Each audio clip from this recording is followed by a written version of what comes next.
it. So 3 years from this withdrawal, you start taking 20,000 per year out of that fund. So after 5 withdrawals, you withdraw the balance in the fund. How much was withdrawn? Okay. So since this is ano na kasi, equation of values. Ano po? So sa equation of values kasi, ah you need to Ah, since kita natin dun sa problem, ano po, yung cash flow kasi natin nag-o-occur siya, at different time period, ano po. So, kailangan natin ng comparison of such that should be made on the same focal date. Okay? So, paano ba natin gagawin yung equation of values? So, we need to set the sum of the values on a certain comparison on focal date o kaya ay focal date of one set of obligation equal to the sum of the values on the same date of another set of obligation. So, anong ibig sabihin naman doon? Ang kailangan natin gawin, ano po, pagdating sa equation of values, we need to make muna the time diagram. Ano po? And then magse-set tayo ng comparison date or yung focal date. And then after that, we will bring all the values to that focal date where all payments is equal to all debts. Ano po? O kaya ay all inflows or the summation of inflow is equal to the summation of outflow. Parang ganun po ang mangyayari. And then from that, we can solve na the equation of values. Okay, so ibig sabihin from this um, problem, ano po, from this problem, kailangan muna nating i-drawing yung ating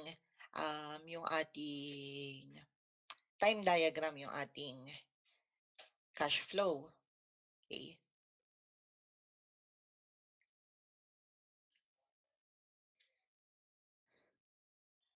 So, meron tayo ditong you invest today. So, that's year zero, pagpalagay na. Tapos, 3 years later, meaning 3 taon na yung nakalipas. Ano po? So, may 3 taon na tayo.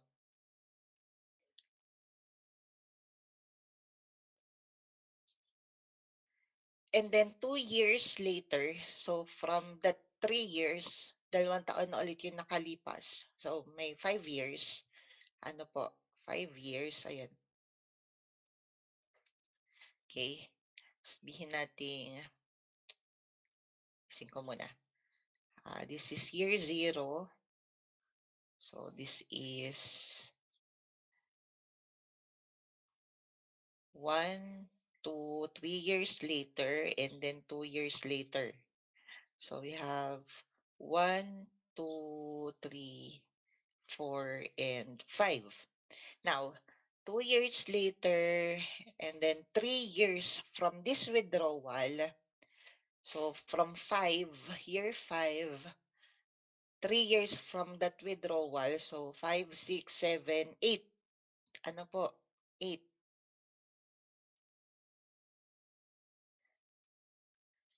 So, meron tayong 6, 7, 8. Okay?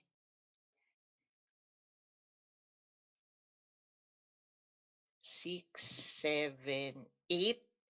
And then, 3 years from this withdrawal, you start taking money. After 5 withdrawals, so ibig sabihin, nag-start yung withdrawal mo at year 8. Yan.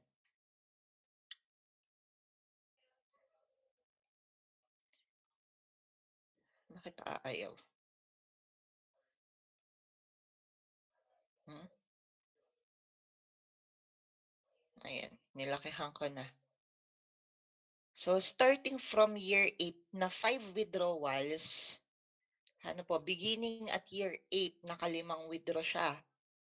So, ibig sabihin, 8, yan, 8.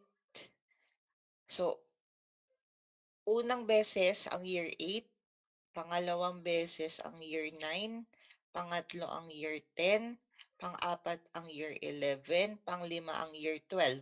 So, ibig sabihin meron tayong 12 years, 12 periods.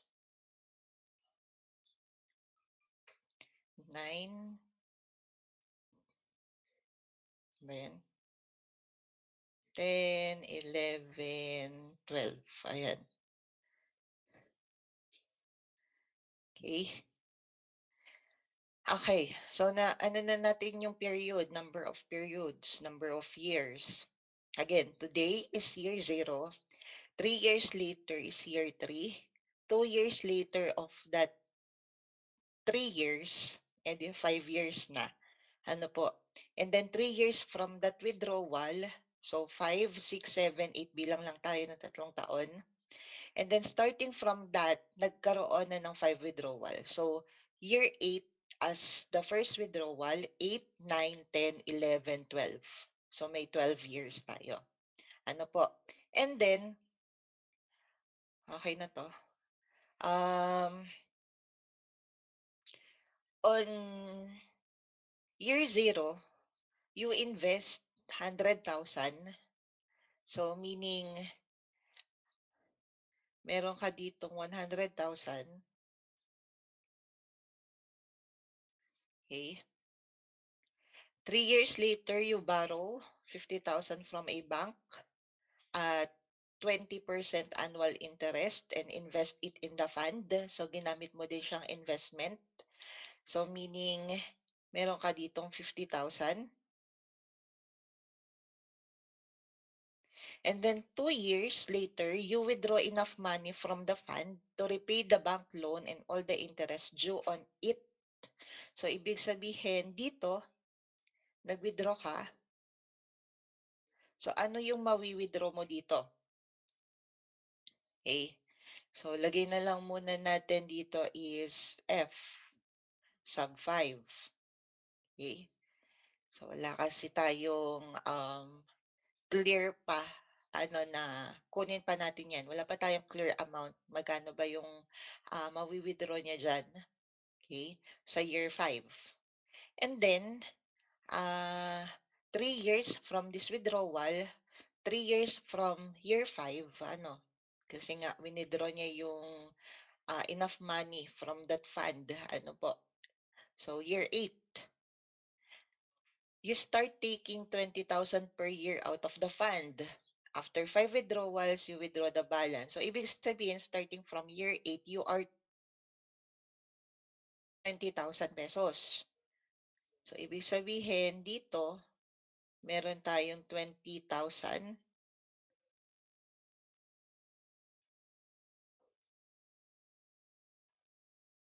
each. Ano po? Pwedeng sulat ko na lang 20,000 each.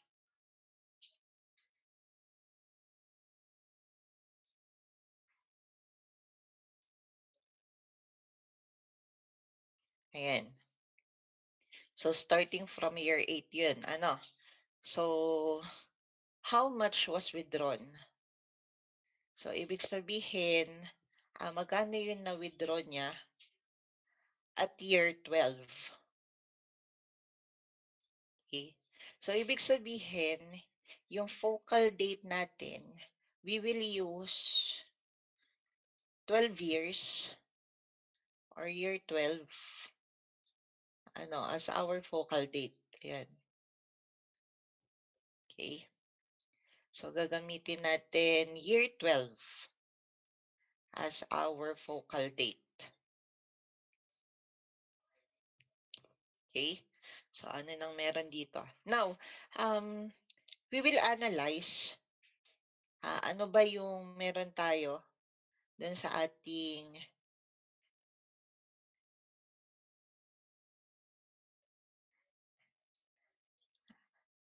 time diagram. Ayan. So, lagay ko na lang dito where Q is the amount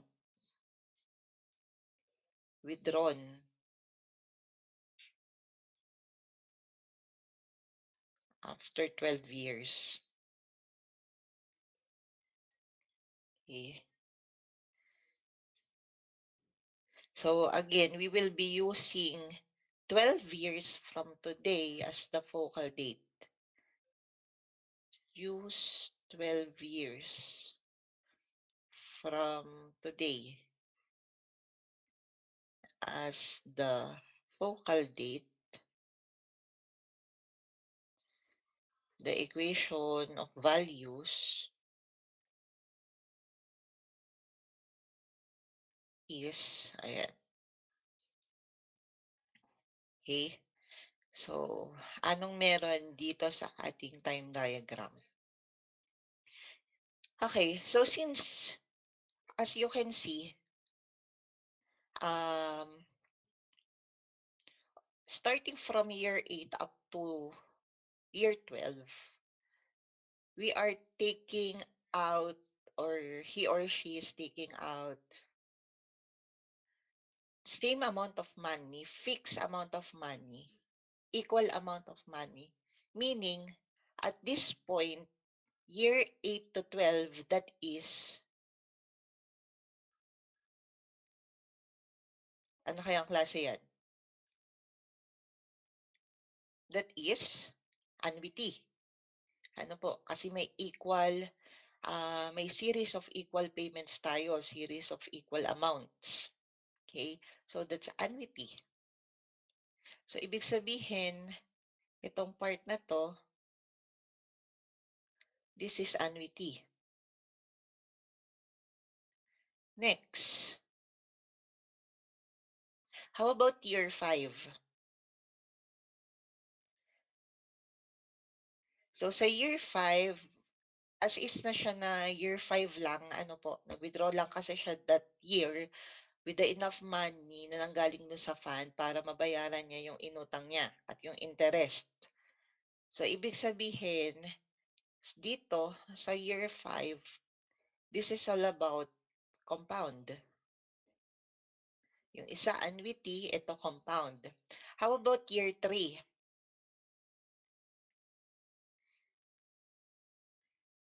Year 3, so ito compound lang din to.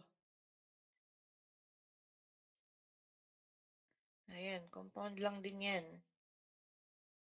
As well as your 100K. Compound interest. So this is a combination of compound and annuity. Ano po? So yun yung magiging equation natin. Compound at saka annuity. Okay? But before we solve, ano po, let's determine muna yung F sub 5 natin.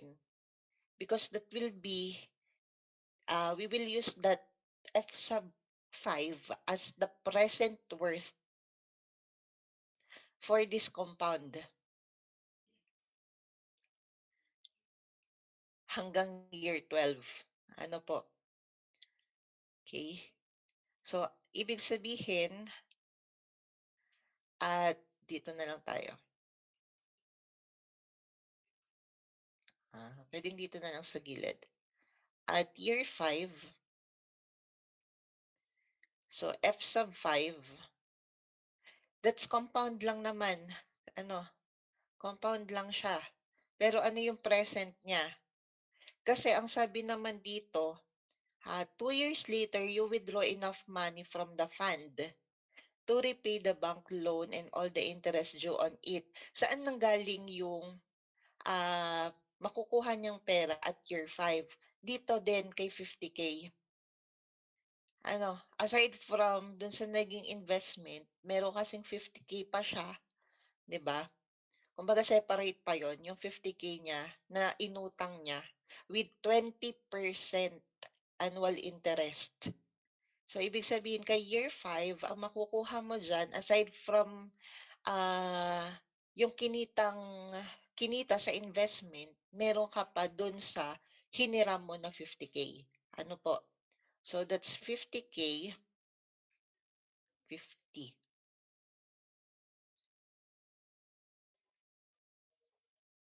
So, that's 50,000. So this is just compound lang din naman. Ano po, kasi nga ang sabi dun sa 3 years later you withdraw 50,000. So yun yung magiging present mo, 'di ba? And then at 20% annual interest. Okay? So meaning meron ka ditong 1 plus I, okay, raised to n. Okay? So ano yung I natin? Where your interest is 20% annually, compounded annually, meaning per year compounded annually. So that's the ERI itself. No need to change that. No need to convert that. So yan na yun. And then how many years? Number of periods. Winidraw siya at year 5. Okay. So meaning starting from year 3 to year 5, that's 2 periods. That's 2 years. So this is 2. So ibig sabihin, meron tayong 50,000, 1 plus 0.20 raised to 2. What is our f sub 5?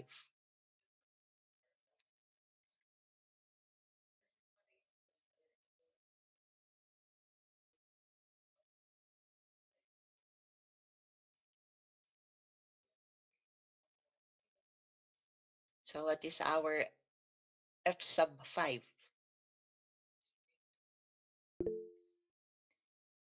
Yes, Mr. Nodera. Ang base po sa ano po ay nung kinalki ko po ay 72,000 po. 72,000. Thank you. So 72,000 daw. So meaning, pwede nating ilagay dito na siya ay 72,000. 72K na lang.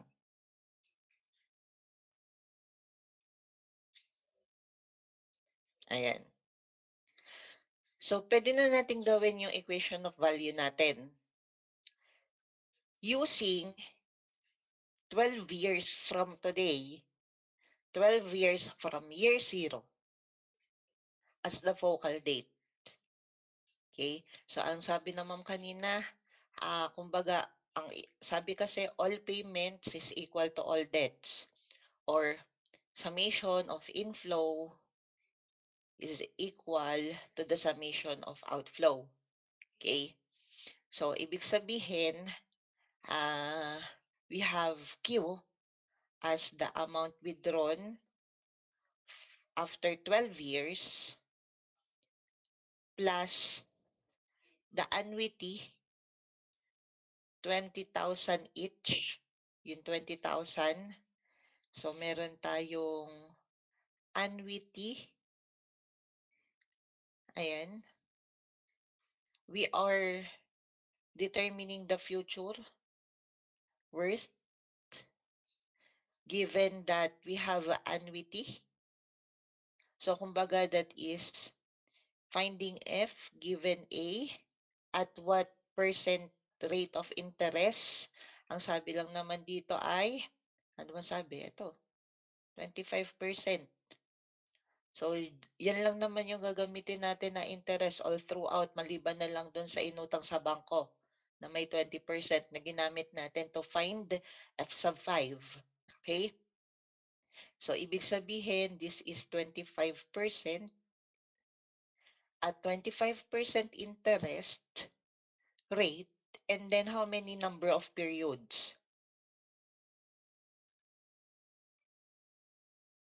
How many number of periods? Using 12 years, year 12,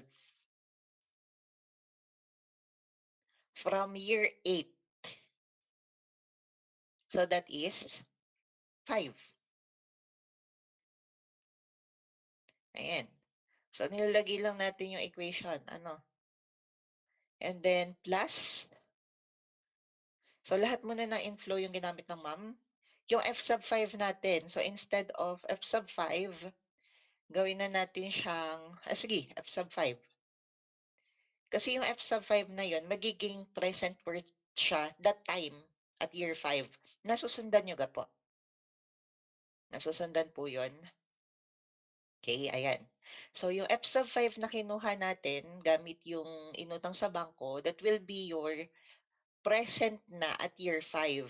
Ano po kasi kukuhanan niyo pa yan nung galing sa investment. Ito na po yun, ito yung ilalagay natin na equation dito. Ano? So, ang mangyayari diyan, sabi natin kanina, compound lang naman siya. Ano po? So, finding F given P, where P natin is F5, we are looking for the another future worth, ano po, for the investment na to, ano, hindi sa bangko. Ayun. So, iba pa kasi yun sa bangko, di ba? At what percent interest, again, ang gagamitin na natin all throughout is yung 25%, kasi yun lang naman yung interest rate ng investment. And then starting from year 5 to year 12, ilang number of periods? That's 7. Okay. Next. So, okay na. Q annuity F5 is equal to 100K.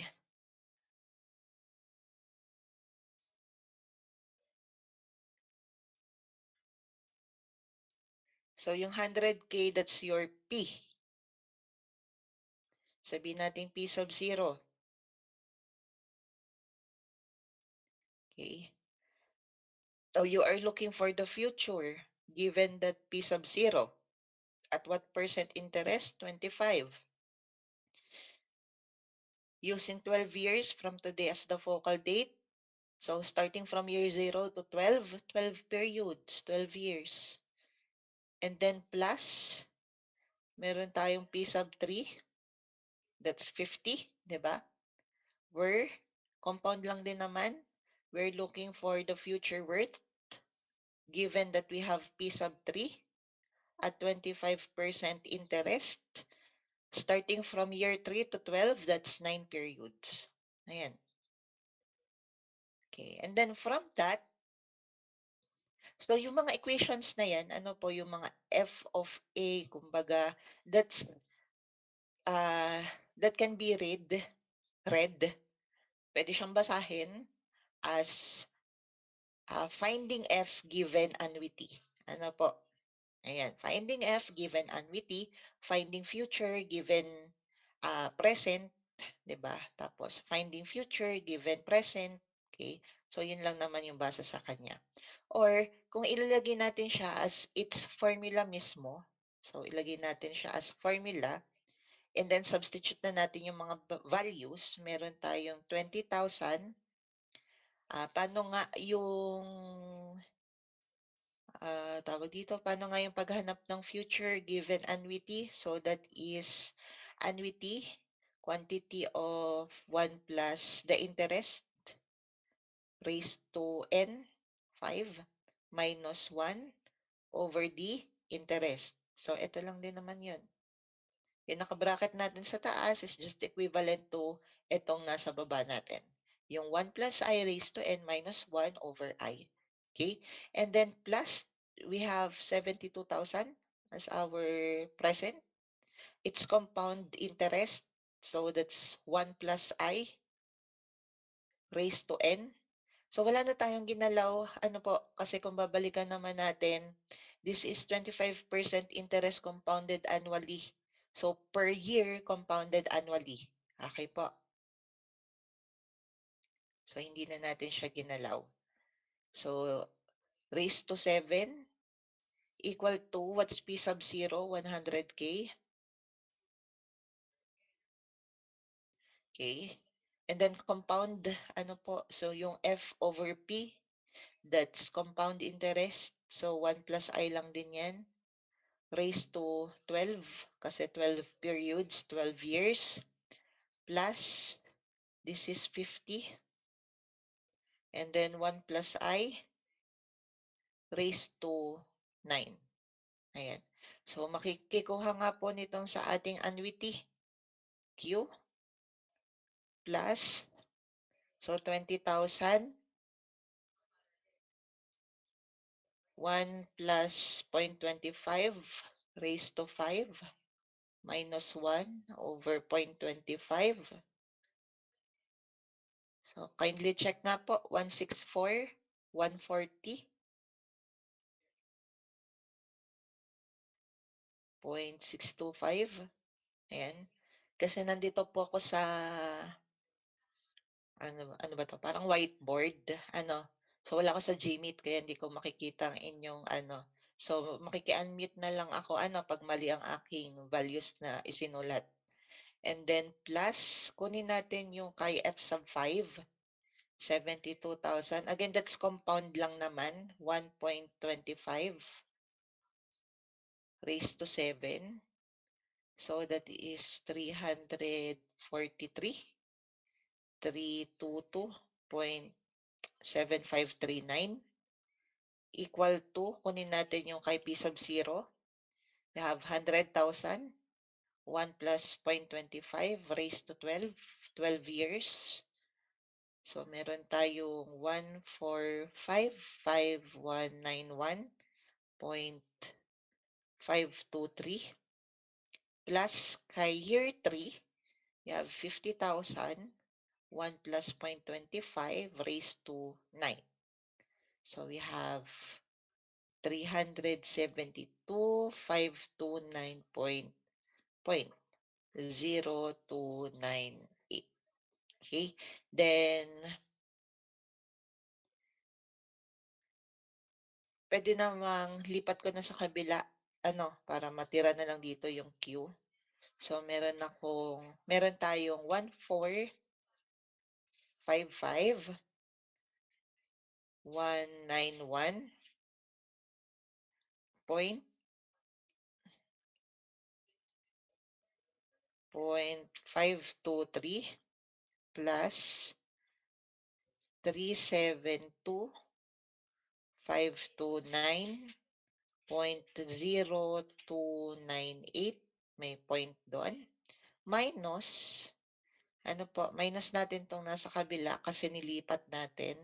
164,140.625 minus 343,322.7539. Therefore, yung Q natin is equal to, makikikuha nga po,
sa ano po nakuha nating sagot of Q?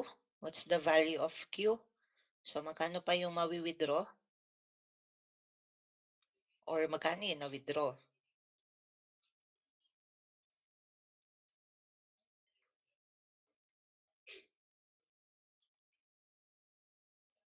1,629,247,179. Ano 'to, na-less na yung ano? Makiki-check nga ako, Mr. Garcia, Ma'am, ng values. ang sagot ko po ay ano, 1,320,257.17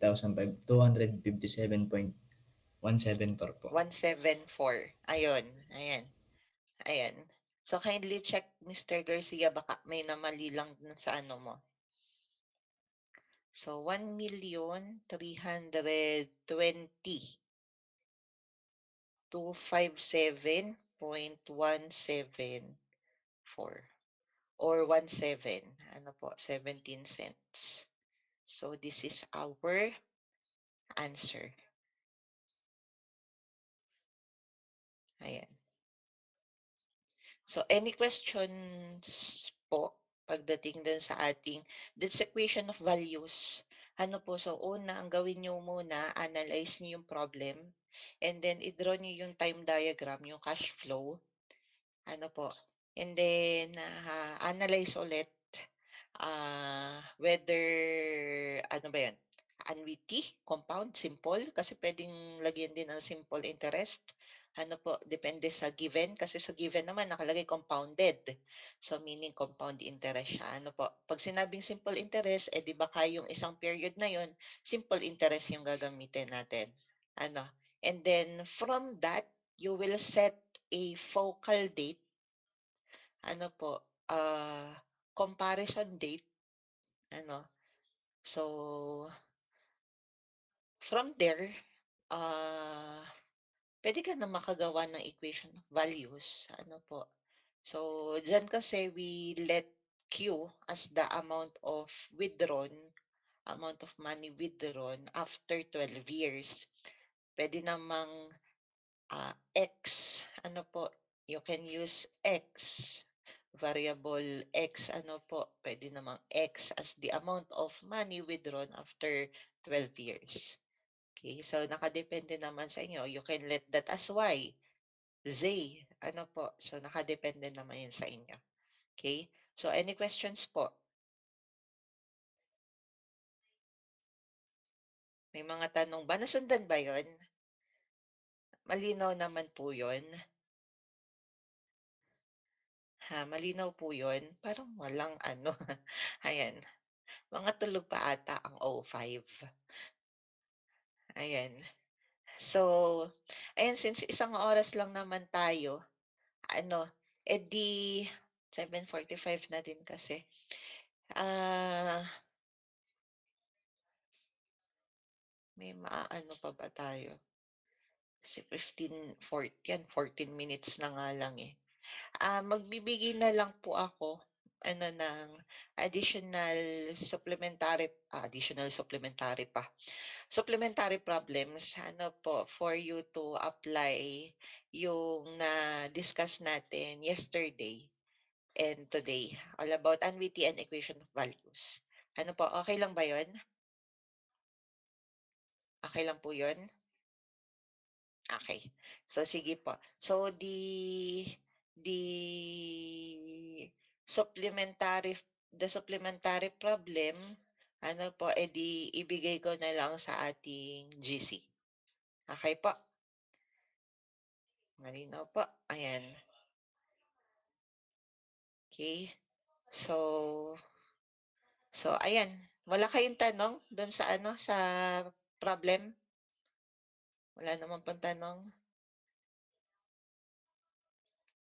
Wala naman, okay. Siya sige, ibibigay ko na lang po yung supplementary sa GC natin and 'yan po muna for today. Ano, focus lang muna tayo sa annuity, ano po, para hindi kayo malito-lito. Okay. So next week na po ulit yung, another topic natin, okey po. So thank you everyone. Salamat po sa pag-attend. Thank you. Thank Thank you you po, po, ma'am. ma'am. Oo, ma'am.